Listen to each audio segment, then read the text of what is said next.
J'ai une question à vous poser, chers collègues. Qui a dit « J'annoncerai de nouvelles mesures pour renforcer la taxation des retraites chapeaux afin de financer le système de retraite ». Monsieur Woerth, c'est vous. C'est vous, on était en 2010.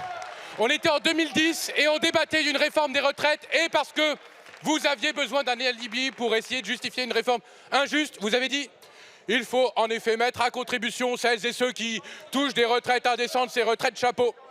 Et donc, je souhaite ce soir citer un grand auteur et dire que, alors que vous disiez tout à l'heure, vous les socialistes, vous la gauche, quand vous avez un problème, vous inventez une nouvelle taxe.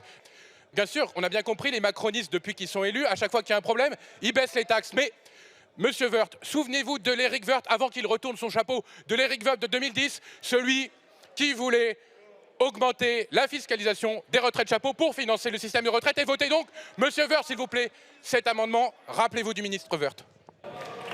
Je vous remercie. On parle des retraites chapeaux, mais il peut y avoir un petit problème d'ordre légistique et j'invite le gouvernement à sous-amender pour rectifier les erreurs s'il estime qu'il y en a et comme ça on pourra poursuivre le débat. Mais j'aurais aimé qu'on ait un débat sur le fond, sur le principe même des retraites chapeaux.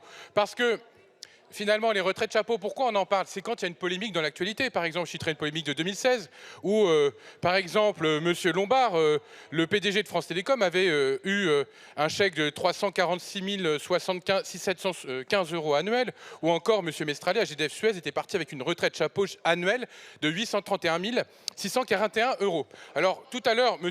Woerth, vous disiez, bon, vous, la gauche, vous voulez toujours retirer du pouvoir d'achat aux familles. Alors, excusez-moi, mais les retraites chapeaux, c'est quand même certaines familles. Ce n'est pas toutes les familles. Et moi, je considère qu'il y a un moment où, en effet, la justice fiscale, ça peut s'imposer. Et j'ai rappelé vos propres propos de 2010. Mais puisque les propos de M. Woerth ne vous ont pas convaincu, laissez-moi vous citer un grand auteur qui disait vouloir trouver une vraie solution pour supprimer les retraites chapeaux. Vous savez qui c'était? Emmanuel Macron en 2014. Allez-y. Je vous remercie. Nous allons procéder au scrutin.